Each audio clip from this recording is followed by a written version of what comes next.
Edmonton's best rock, 105 points for the Fox. Write it all down for you. From Elliott Brood, who will be playing the Capitol tonight. They're from Ontario, actually, and you'll get a taste of the rest of their catalog and what their show is like tonight. If you want to check it out, get your tickets at the door. I got the band in the studio for a chat, actually. How would you guys describe your sound or style for those uninitiated? I don't know. It's pretty much a revival meeting. Like, we try to get everybody up and going and kind of into it, whereas, like, sometimes... It's sweaty. Yeah, it's sweaty. Well, especially at the Capitol last time, it was really sweaty, too. Yeah. And we had a sweaty drummer with us who was a replacement drummer, so... Okay. What do you call him now? What is it? Otis Sweating. Otis Sweating, yeah. We gave him a new rock name. But we have our regular drummer with us, because...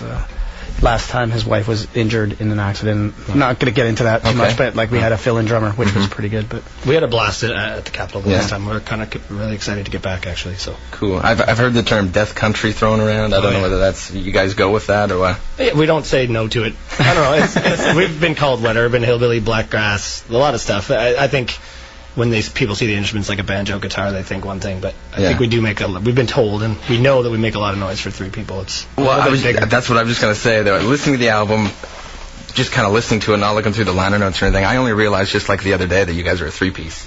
Yeah. Which surprised me, because it sounds like there's a lot going on. I think, I think we kind of leave space, and that kind of fills things in, where we're not playing all the time, and I don't know, for whatever reason, it's like, the way we actually sound on the record is actually how we sound live. We try to be as close to that as possible whenever we're recording. We don't want to we just want to be able to play it live. I mean, we do have bass. Bass I play with my feet, so that's there. And then everyone multitasks with different instruments, so it's not like we're just playing one thing. Steve will play drums and piano at the same time and stuff. So you're essentially a band of one-man bands. That's it. Yeah, we've amalgamated. It's almost like we all get paid double.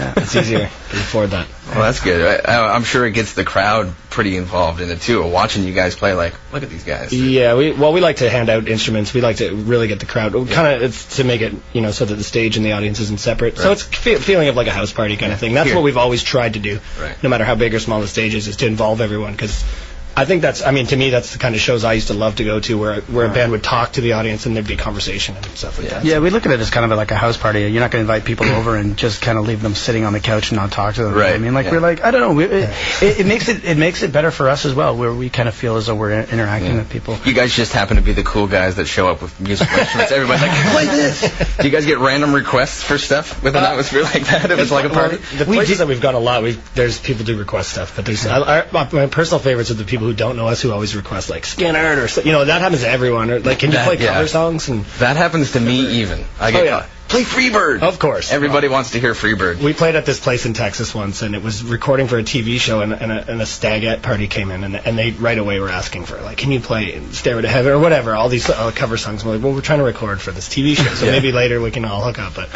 no. So I think the best thing though is like when we play live is like sometimes we're on high stages, sometimes we're on kind of lower stages, but it's just like even like the other night in Quebec City, this guy comes out to me, he's like, the bass, you have to tell me where does it come from. It's like God sent it. No, it's just like there's playing it with my feet. Casey plays it with his feet over there. So unless you can kind of see him, like if he's on a high stage, it's pretty amazing actually to watch Casey like.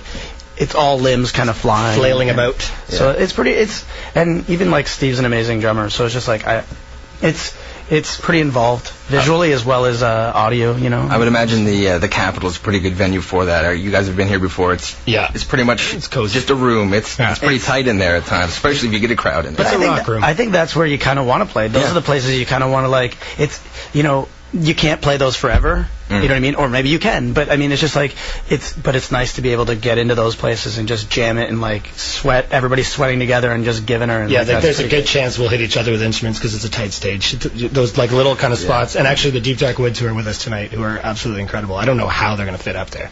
They got a Leslie speaker and other stuff, so we'll see how they get up there. But they're 5. Yeah, 5 of them, and 2 of them are giants. That just makes it fun then. Oh yeah. It's going to be a blast. So listen, the Capitol tonight, Elliott Brood playing there, and I found out about you guys at the movie theater, which I thought was pretty interesting because I don't usually think of discovering bands while going to a movie. We were 20 feet tall that day. Yeah, you guys did a little pre-interview. Did you guys get a chance to see that? Those pre-interview or pre-preview I previews? tried, but showed up late. I think Casey. I did see it, and it was funny. Like we were talking earlier, we were there for about a half an hour doing the interview, and I think 11 seconds of it made it up there, so but it was pretty cool. I mean, we got lots of people who, even, you know, from back in high school days and stuff, who I hadn't seen or hadn't seen us. We went to the same high school. Yeah. Are, you know, emailing us like, I saw you in the movies. What are you guys doing? I didn't know you were musicians. Blah blah blah. So Yeah.